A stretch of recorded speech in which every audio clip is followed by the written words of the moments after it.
algumas repetições. Bem, nós estamos diante de uma nova lei e, como sempre, o que é novo assusta, não é? Eu desconhecido. Aqui a tentar ver como é que é para aplicar isso aqui.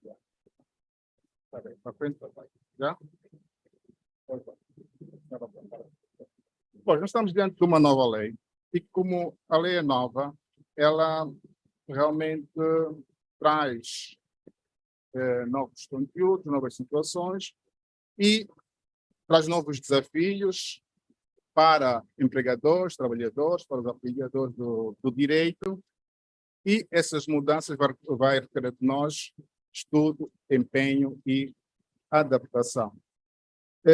E como não podia deixar de ser, essas dúvidas e incertezas que a lei traz não se esgota num encontro como este de 20 minutos ou de um dia, onde vamos falar um pouco em torno da nova Lei Geral do Trabalho. Haverá necessidade de mais trabalho, se calhar no futuro as posições hoje defendidas podem ser alteradas e quando nós alteramos as nossas posições não quer dizer que estávamos errados.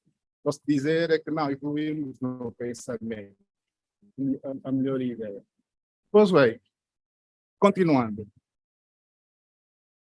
Quais são as principais novidades da atual Lei Geral do Trabalho? Traz um novo regime de cessação do contrato de trabalho por causas objetivas. Na lei anterior, o legislador permitia que o empregador criasse os seus próprios critérios de preferência na manutenção de emprego, algo que fiquei, na atual lei já foi reformulado e os critérios já são objetivos. Os trabalhadores já sabem a partida quais são os critérios de preferência na manutenção do emprego em caso de despedimento por razões objetivas. Outra novidade, aumento do leque de causas de nulidade da medida disciplinar. Contrariamente ao que existia ser meras irregularidades que podem vir a ser supridas. Uma outra novidade é o novo paradigma da contratação. Como sabem, a lei de 2015 era uma lei muito permissiva, deixava que o empregador e o trabalhador ajustassem o contrato de trabalho de acordo com o princípio da liberdade contratual e poderiam celebrar trabalho por longo tempo, até contratos a termo, né? Renovável por igual período, com limite de 5 ou 10 anos, em função da dimensão da empresa. Agora não, voltamos ao paradigma de 2000. Outra novidade, prende-se com a consagração da licença parental. Na lei anterior havia uma particular atenção à licença de maternidade. Na nova lei, para além da licença da maternidade, prevê-se a licença de paternidade, que pode ir até aos 7 dias. Na lei anterior, acho que era só de um dia, não é? E o pai até nem conseguia ver bem o bebê, depois dia seguinte tinha que ir trabalhar a correr.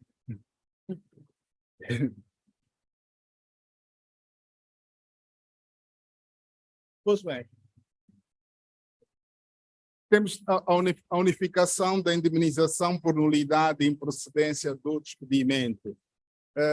Na lei anterior, no caso de despedimento nulo, o trabalhador tinha direito, para além da reintegração forçada, né, tinha direito ao pagamento do salário de despedimento até a reintegração, na lei de 2000, ou até os limites estabelecidos na lei. E em caso de improcedência, a indemnização, a reintegração já não era forçada. Então, houve uma uniformização em termos de indemnização. Outro aspecto prende-se com a regulamentação de alguns contratos especiais. O que é que nós temos? Nós temos uma Lei Geral do Trabalho, atualmente, depois temos que regula o contrato padrão, contrato por tempo indeterminado ou contrato a termo, tem lá a tipificação de alguns contratos especiais, mas, no entanto, a regulamentação dos contratos especiais é feita por diplomas avulsos. O que está a acontecer é colocar na nova Lei Geral do Trabalho a regulamentação de alguns contratos especiais, como é o caso do contrato de trabalho doméstico, o contrato de trabalho do praticante desportivo. E a sensação com que eu fico é que esta integração na Lei Geral do Trabalho de situações laborais que antes eram reguladas em diplomas avulsos leva-nos à estruturação no futuro de um código do trabalho. Parece-me que a ideia do legislador é, aos poucos, consolidar e construir lentamente um código do trabalho. E penso que esta técnica é boa, e, ao invés de fazer tudo de uma só vez, é ir fazendo aos poucos. Embora me pareceu que a regulamentação dos contratos especiais ainda é muito escassa, que pode levar a alguns problemas de interpretação e obrigar-nos à aplicação de normas subsidiárias. Outra novidade prende-se com a proteção dos direitos de personalidade do trabalhador. Nós tínhamos o problema da questão do pedido de indemnização por danos morais ou por violação dos direitos de personalidade, e já tivemos situações em que os tribunais não atendiam, porque o entendimento dos juízes na altura é que estas questões eram questões de natureza civil, que tinham que ser feitos, os pedidos tinham que ser feitos numa ação civil. O legislador atual consagra, ou vai consagrar na nova Lei Geral do Trabalho, a proteção dos direitos de personalidade, o direito à reserva e à intimidade da vida privada, o direito à imagem, a proibição de exames e testes médicos, por exemplo, teste de HIV/SIDA para admissão ao emprego. É um caminho que já foi seguido nos ordenamentos jurídicos e nós não estamos a fazer nada de novo. Só estamos a acompanhar as boas práticas e vamos ver no futuro como é que se vai aplicar no dia a dia. Problemas que podem vir a surgir, em caso, ficar também a questão do assédio laboral, o assédio sexual, que configura a justa causa do despedimento. Depois vai ser tudo uma questão de prova, do ônus da prova. Não basta dizer que fui assediado ou assediada, mas é necessário depois provar, porque os tribunais decidem com base nos factos e as provas que estão no processo e não o que está fora do processo. Outro aspecto também que está regulado na nossa atual lei é a regulamentação dos acidentes de trabalho e doenças profissionais. Como sabe, esta matéria era regulada no Código de Processo de Trabalho já revogado, que veio da época colonial, e muitos até então tinham desconhecimento da existência deste diploma. O legislador trouxe para a atual Lei Geral do Trabalho a regulamentação dos acidentes de trabalho e doenças profissionais. Sempre naquela lógica de integração num único diploma de todas as situações laborais que devem ser reguladas para um futuro Código do Trabalho.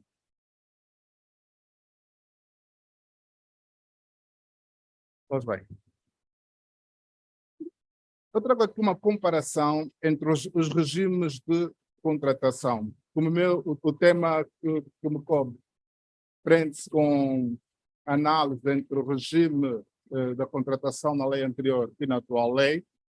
Eu trouxe daqui só para recordar qual foi a evolução do sistema de contratação laboral que figurou até aqui. Pronto, comecei em 2000, não fui para a lei de 81, achei que não valia a pena. Em 2000, a regra era a contratação por tempo indeterminado. E a contratação a termo era o regime excepcional. Isto é, teria que haver uma justificação do empregador para a contratação a termo, estava sujeito a limites temporais muito apertados e tinha que ser reduzido a escrito. A Lei Geral do Trabalho de 2015 rompeu com este paradigma, como eu disse no início da minha abordagem, e estabeleceu que, por livre acordo, as partes poderiam celebrar contrato por tempo indeterminado ou contrato a termo. Eu não sei se alguém que tenha sido contratado já na vigência da lei de 2015 tenha celebrado o contrato de trabalho por tempo indeterminado. Tem aqui muita gente. Bem, no universo de quase não sei quantas pessoas estão cá no auditório, parece só uma pessoa que foi contratada que celebrou o contrato por tempo indeterminado. Por quê? Porque é muito apelativo para o empregador ter um novo trabalhador, porque às vezes o empregador é empresário e ele faz contas. E o trabalhador, às vezes, hoje em dia, os especialistas de recursos humanos dizem que o trabalhador é o principal ativo da empresa, é o capital humano, mas, em termos empresariais, às vezes o empregador vê o trabalhador como custo. E então é mais vantajoso para o empregador inicialmente celebrar contrato de trabalho a termo, e na maior parte dos casos pode ser de um ano, renovável por igual período. Já vivenciamos situações, tomei conhecimento de um caso que chegou a tribunal, de uma senhora que celebrou contrato de trabalho com duração de um mês, renovável por igual período. Tecnicamente, o empregador não violou a lei, porque a lei lhe permite. Só que a trabalhadora não sabia por quanto tempo havia de permanecer naquela empresa, porque todos os meses tinha uma espada por cima da cabeça dela, que ela não sabia se haveria de continuar ou não naquela empresa. E quando nos colocaram esta situação, se aquilo era legal ou se era ilegal, olhando para a lei, é claro, só se recorrendo aos princípios de direito do trabalho, mas é um exercício jurídico muito, às vezes forçoso, mas do ponto de vista legal não havia nenhuma violação à lei. Após vários comentários, influência das outras, juristas, advogados, o legislador ouviu-nos e na proposta que está na Assembleia Nacional, que já foi aprovada na generalidade, vamos voltar ao paradigma anterior, que é, em regra, a celebração do contrato de trabalho por tempo indeterminado e, excepcionalmente, a termo certo ou incerto. Aí o legislador vai ter que... o legislador não, o empregador vai ter que justificar as razões da contratação, estará sujeito a prazos curtos. E como disse o Dr. Fortunato Paixão, que me antecedeu, pois bem,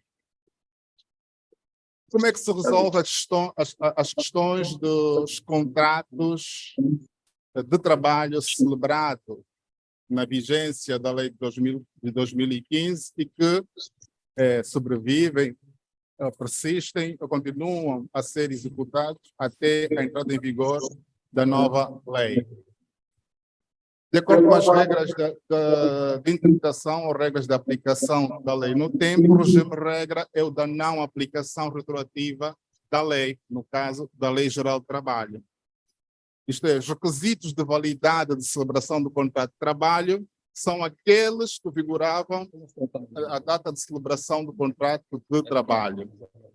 Isto quer dizer que o trabalhador que foi contratado na vigência da lei de 2015 por contrato de trabalho a termo e o empregador não justificou, porque não era obrigado a justificar, e colocou um limite temporal de 1 ano, Este contrato, se continuar a ser executado até a entrada em vigor da nova lei, em caso de cessação, não pode o trabalhador invocar nulidade na celebração daquele contrato pelo facto do empregador não ter justificado as razões da contratação.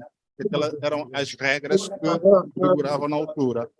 Mas, no entanto, em relação ao conteúdo da relação laboral, aí sim vai passar a vigorar, vai passar a ser aplicado ao novo contrato, ao contrato de trabalho celebrado anteriormente, as regras da nova lei. É o caso da licença de maternidade, o caso das indemnizações em caso de cessação de contrato de trabalho por factos ilícitos.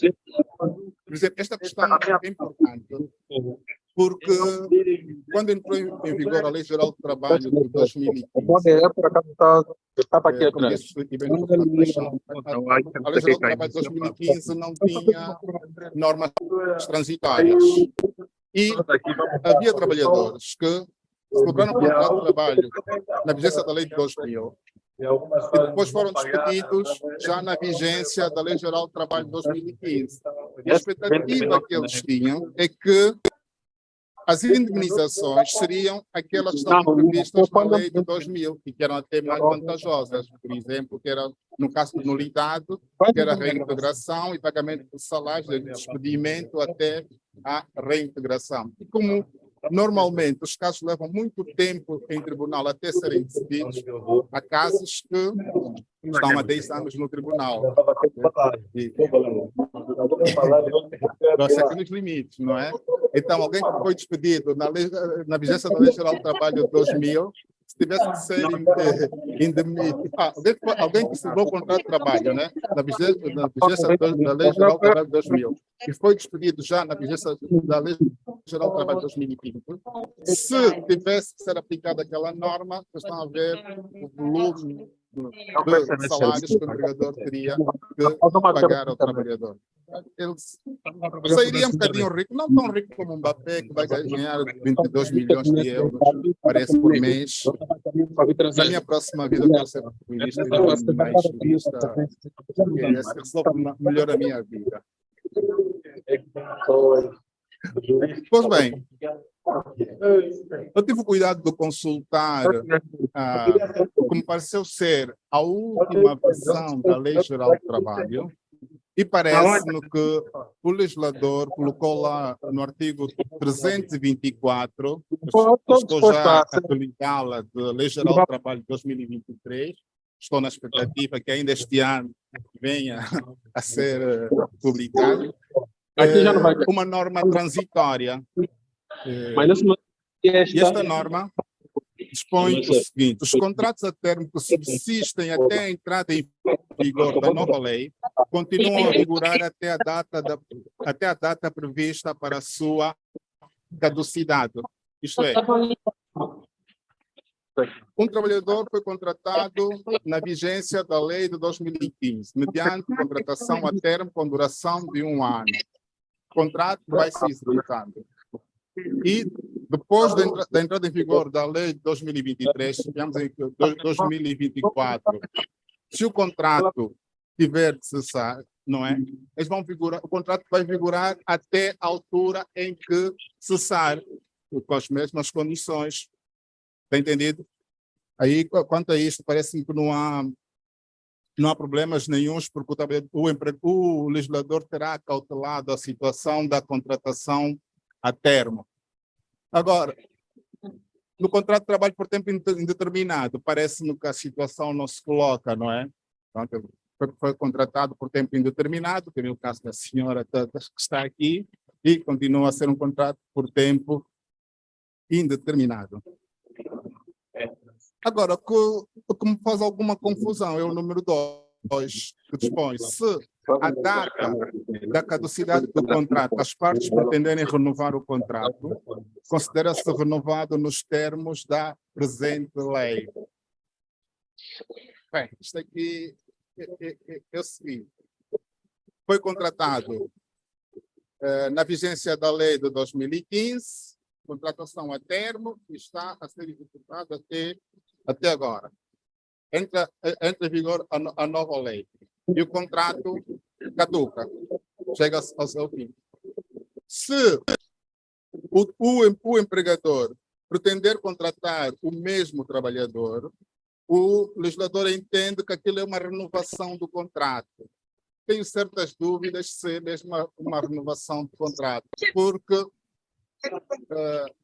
de acordo com a nova Lei Geral do Trabalho, 2023, o contrato a termo é um contrato excepcional e está sujeito a certos requisitos que não estavam, que não vigoravam na lei anterior. E os prazos são muito mais reduzidos. E eu trago aqui uma questão que é a seguinte. Imaginemos que o trabalhador celebrou o contrato a termo.